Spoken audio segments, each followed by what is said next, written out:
Uraho neza hogoza ryanjye, iminsi ishize ni myinshi guhamagara singufatisha. Uvuze ngo iki se kandi? Ngo ndihogoza ryawe? Yego ndihogoza ariko sinkiri uwawe. Ariko koko ntiwibeshye ndihogoza. Ngiye kuguhogoza ubura amahoro, ngo uhungabanye ngo ntutaze uhunge. Nkunda izo nzenya zawe mama, gusa sigaho winsitsa sinishimye. Simbuka ungwemo mbone gutuza, urabizi maze iminsi myinshi ntakuruzi. Ese koko burya ntiwumva? Nabibwiwe kenshi nkabirenga, ariko mbyiboneye ubwanjye. Wapfuye amatwi ntiwumva. Ese ni amahoro ko warakaye kandi ko numva uvuga nabi habaye iki ntazi? Nizere ko ari imikino wateguye, gusa winyinisha urukumbuzi ni rwose, kandi nawe nzi ko nkumbuye cyane.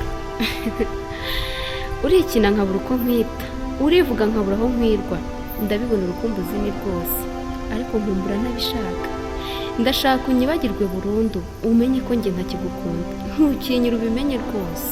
Ntumbwire ko ukomeje disi.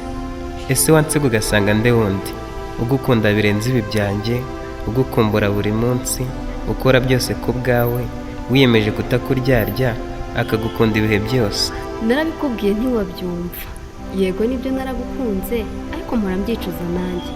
Uzi ukuntu wansibyaga cyane, dusohokanye udasa nk'abandi, usa n'uwibasiwe n'ibisambo, ntawe utandukanye n'umutindi. Ukanjyana mu turesitora dutoya nk'aho amahoteli yashize mu Rwanda, ukangurira impano zidashinga, kandi ari njye hogoza rukumbi.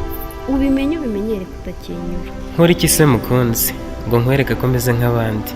None se nica ejo hazaza ngo ndishimirira harya uyu munsi, njye mu mahoteli nk'aho ariho honyine bateka, nkugurira ibihenze kandi nshaka kwigira nkagira iwanjye, aho nzagutuza ukabona ibyo ushaka, nkakurutira abo bandi uba ureba badatekereza ejo ngo bazigame wenda basesagura nk'abapfa bukeye.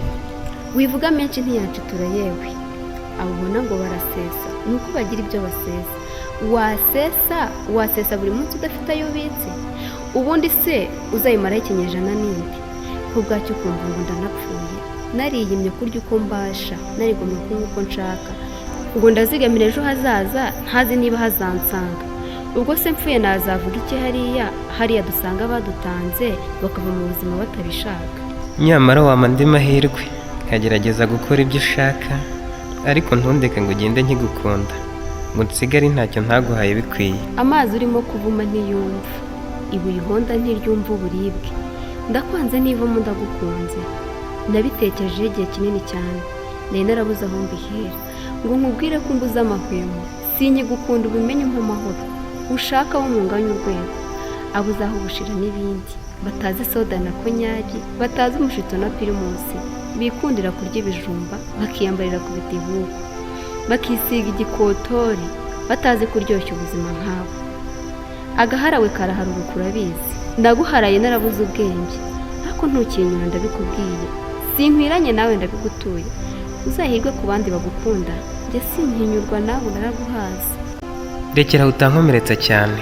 Abafite iyo bajya baragenda, gusa hari imbwa zisubira mu birutsi byazo, n'ingurube zigasubira mu byondo. Inzira sinyifunze irafunguye, nushaka kugaruka uhawe ikaze, gusa uzaba uri indorerezi mu bandi, ndabizi uzarira bitagikunze. Ukwanze ukennye ababuze ubwenge, kuko ibintu biraza ejo bikagenda. Genda nanjye n'ejo nkaguhaga, ugahangana no guhumura kwanjye, ugashaka kungarukira nanone, umaze kubura ibyo wirukiye byose. Ngo sinkikunyura. Ntukinyura ubimenye, ntukinyura. Menya ko utakinyura. Nturi Imana ntuzi icyo nzaba cyo. Umugati ntumara inyota, kandi amazi ntamara inzara. Kuri njye uri imbusane cyane. Ntukinyura bikunyura urabeho.